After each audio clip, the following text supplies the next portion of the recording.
our head of the department, Dr. Sonone sir, Biraj sir, and all their colleagues, that they have given me an opportunity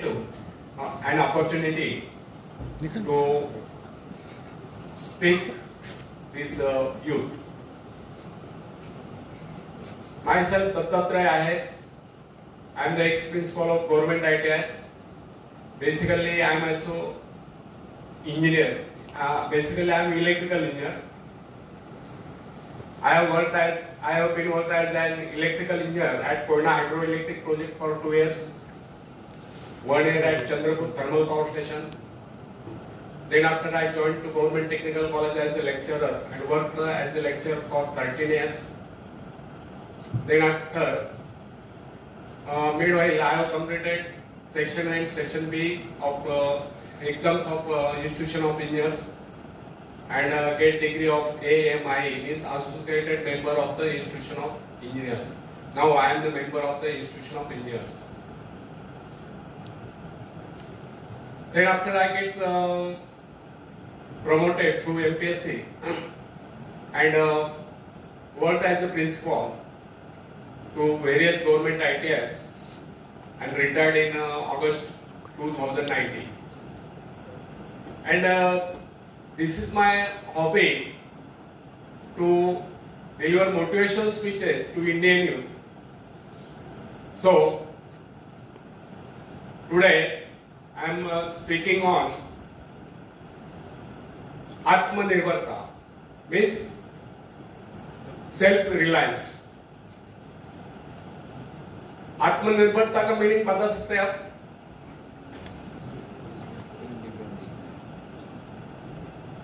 lockdown period में अपने प्रधानमंत्री नरेंद्र मोदी जी ने आत्मनिर्भर भारत इस विषय पर स्पीच दिया था. तो आत्मनिर्भर बनना मीन्स सेल्फ डिपेंडेंट बनना, इस पे उस पे डिपेंड रहकर स्वयं निर्भर बनना, इसे ही आत्मनिर्भरता कहते हैं. उसी पर मैं स्पीच देने वाला हूं. ये जो विचार है ये महान ऋषि के विचार है. जैसे कि विवेकानंद जी है, वैसे ही यूएसए में इमर्सन नामक के ऋषि है और उनके विचार,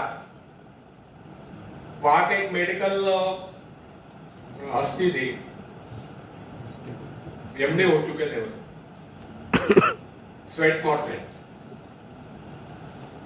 इन्होंने इस जो कुछ किताबें लिखी है उनमें से एक किताब मेरे हाथ में लगी और मुझे एक विचार आपको देने के लिए मैं स्वयं प्रेरित हुआ हूं. यही विचार जापान ने जापानीज लैंग्वेज में बहुत पहले ट्रांसलेट करके जापान ने इतनी क्रांति कर ली कि इंडिया के आगे है. जब हम आप जैसे कॉलेज में पढ़ते थे उस समय मेरे पहले तो मेरे बड़े भाई जो पढ़ते थे उनके लिए स्लाइड रूल थे.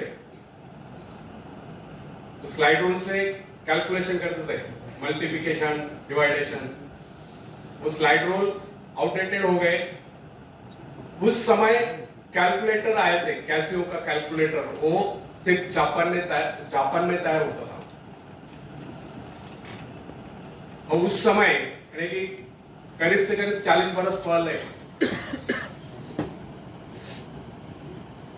जापान में कंप्यूटर भी थे.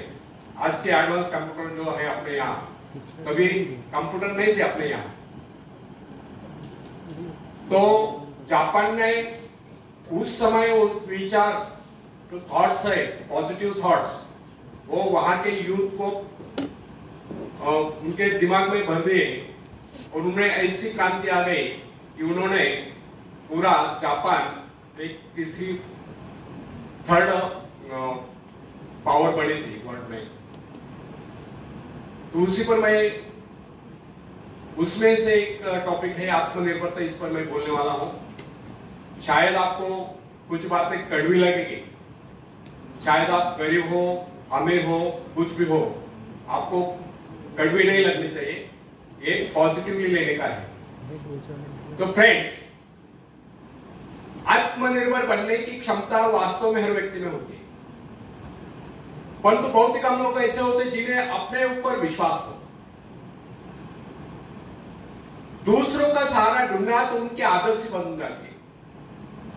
यह बात हमें कभी नहीं भूलनी चाहिए कि दूसरों के सहारे चलना तो बड़ा आसान है, किंतु इससे हमारी रही सही शक्ति क्षीण हो जाती है। मस्तिष्क और योग्यता, इनका जितना उपयोग किया जाएगा ये उतने बढ़ेंगे, इनका उतना ही विकास होगा। एक विडंबना है कि अपने आप कुछ करने की बात तो जैसे ही लोगों के मन में आती है। कुछ लोग अपने आप एक ही काम करते रहते हैं, और वह है अपने बदनसीबियों का रोना रोना या दूसरों के आगे रहकर उनके गुणगान करना। ऐसे लोग जिन्हें सदा दूसरों के बल पर विश्वास होता है, वे केवल पिछलकों की संज्ञा पाकर निंदा के पात्र बने रहते हैं। ऐसे लोग अपने आंतरिक शक्तियों का भी लाभ नहीं उठा पाते। यह न समझना, आप यदि जन्मजात नेता नहीं है तो ऐसे ही रहोगे। जन्मजात कौन क्या होता है? कोई महान नहीं होता, कोई वैज्ञानिक नहीं होता, बल्कि एक अबोध बालक जन्म के बाद अपने में ऐसी शक्ति पैदा करता है जिसके सहारे वो अपने व्यक्तित्व की एक अलग पहचान बना लेता है। इतिहास में ऐसे बहुत से लोग हुए जिनमें नेतृत्व करने की योग्यता नहीं थी, फिर भी वे अपने प्रयत्नों से और अपने परिश्रम से अपनी योग्यताओं का विकास करके महान नेता बने। नेता वही होता है जो किसी पर निर्भर न हो, जिसमें नेतृत्व करने की क्षमता हो, जो दूसरों के विचारों का सहारा लेना आवश्यक न समझता हो, उसमें स्वयं सोचने और अपने कार्यक्रमों को स्वयं निर्धारित या कार्यान्वित करने की क्षमता होती है। लोगों की संख्या बढ़ाकर भीड़ के बीच में चलना तो कोई बड़ी बात नहीं। बड़ी बात तो यह है कि लोगों के दिलों में अपना स्थान बनाया जाए, चाहे लोगों की संख्या कितनी कम क्यों न हो। ऐसे लोग वही होते हैं जो आत्मविकास करके शक्तिशाली हो चुके हैं। ऐसे लोग अपने भाग्य को बदल देते हैं, अपने साथ साथ दूसरों का भी भाग्य बदल देते हैं। Sorry, 1 minute please. मोबाइल किसके पास है? रिकॉर्डिंग चालू है? चालू है ना?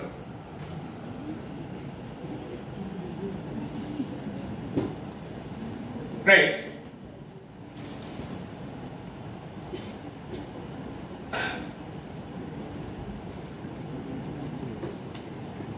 ऐसे लोग वही होते हैं जो आत्मविकास करके शक्तिशाली हो चुके हैं। ऐसे लोग अपने भाग्य को बदल देते हैं, अपने साथ साथ दूसरों का भी भाग्य बदल देते हैं।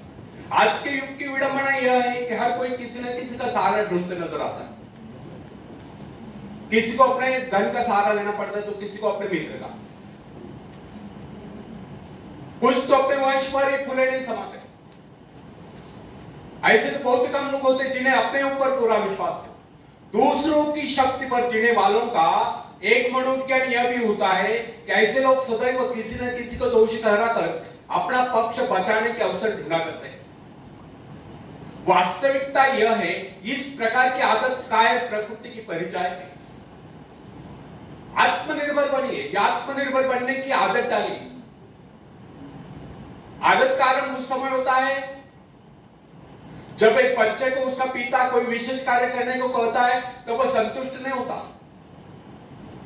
लेकिन जब वो अपने ढंग से उसी कार्य को करता है और उसे पूरा करने के लिए संघर्ष कर विजय प्राप्त करता है तो उसके चेहरे पर खुशियों की लहरें थिरकते नजर आती है। इस प्रकार की विजय की भावना उस बालक को शक्तिशाली बनने का एहसास दिलाती है। फ्रेंड्स, स्कूल की शिक्षा या कॉलेज की शिक्षा केवल व्यक्ति की व्यवहार कुशलता और योग्यताओं की वृद्धि नहीं करती, यह तो व्यक्ति के हाथ में औजार थमा देती है। इस औजार का सही इस्तेमाल करना आदमी को स्वयं ही सीखना पड़ता है। हेनरी वार्ड बीचर अपने समय के एक महान विचारक, अपने बारे में कथा सुनाया करता था। जब मैं बच्चा था तब मुझे किसी तरह से आत्मविश्वास की शिक्षा दी गई। मुझे ब्लैक बोर्ड के पास भेजे जाता, मुझ में शंका और संदेह होने का रोक था। मेरे टीचर मुझे बार बार कहते इस पाठ को अवश्य पढ़ लेना। उनके स्वर में काफी क्रोध हुआ करता था। उनका यही कहना था कि हमें केवल प्रश्नों के उत्तर चाहिए। यद्यपि उन शिक्षकों का यह व्यवहार कठोर ही प्रतीत होता था, किंतु इतने सारे बच्चों को सीधी राह पर लाने के लिए उनका यह व्यवहार उचित ही था।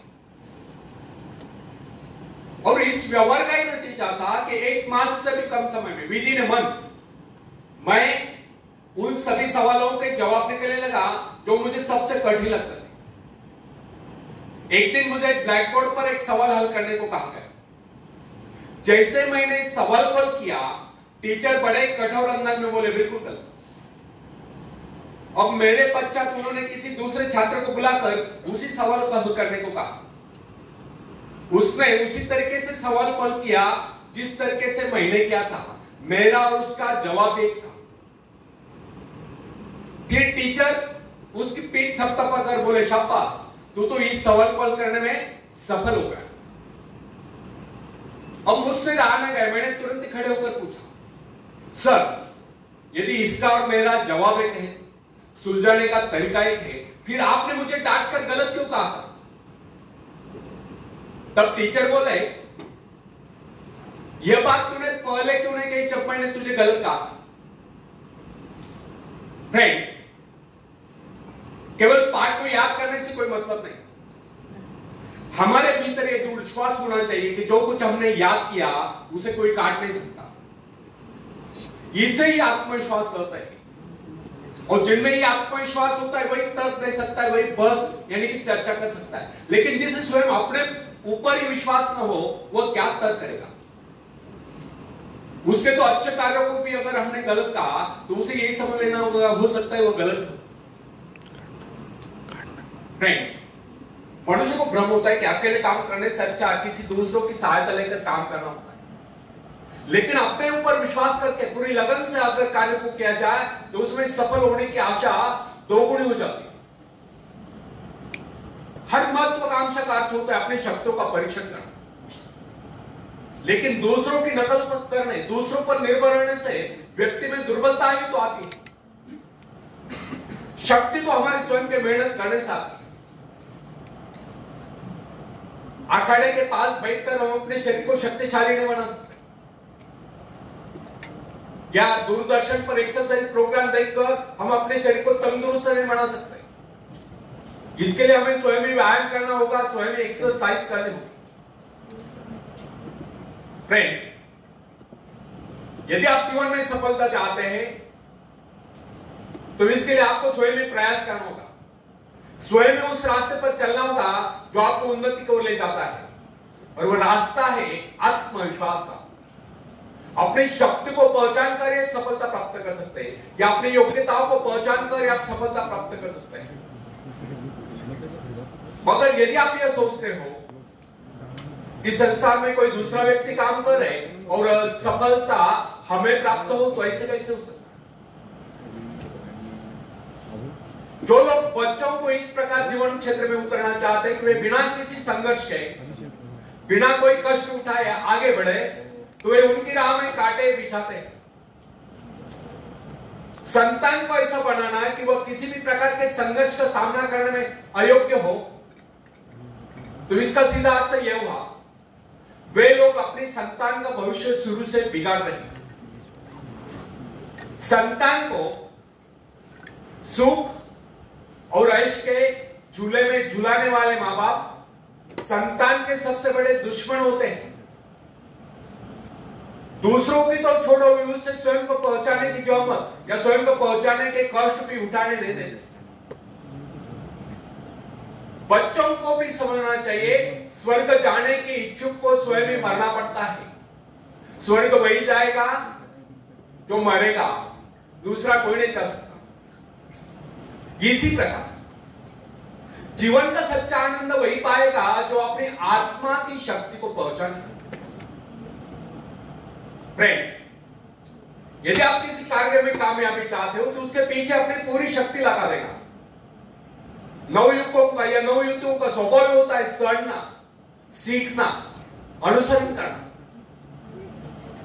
लेकिन अगर उनके अभिभावकों द्वारा या माँ बाप के द्वारा बचपन से सारे इशारे देकर उन्हें जीवन संघर्ष के लिए हतोत्साहित किया गया हो, निराश किया गया हो, तो इसका परिणाम ये निकलता है कि वे अकेले चलना भूल जाते हैं।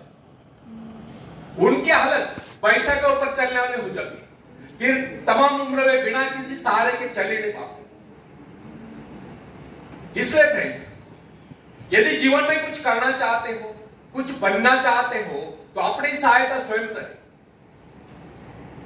किसी की सिफारिश या प्रभाव से आगे बढ़ने के प्रयत्न आपके भविष्य को नष्ट कर देंगे। स्वयं को इस योग्य बनाओ कि आपको किसी दूसरों से सहायता की आवश्यकता न हो। अपने भीतर रहता साहस और विश्वास जगाइए। आनंद तो उसी उन्नति में आता है जो स्वयं के द्वारा प्राप्त हो। दूसरों के भरोसे, उनकी सहायता से आगे बढ़कर अपने को अपंग बनाने का क्या उपाय हो सकता है? इससे तो मनुष्य की अपनी सारी शक्तियां दम तोड़ देती है, अपनी बुद्धि कुंद हो जाती है। जो दूसरों की सहायता का मोहताज बना रहता है, जो अपना हद तक नहीं ला सकता, वो क्या कर सकता है? वो जीवन भर दूसरों का मोहताज बना रहेगा। ना उनमें आत्मविश्वास आता है, ना वे स्वयं के भरोसे आगे बढ़ पाते हैं। उनका तो भविष्य ही अंधकार में होता है।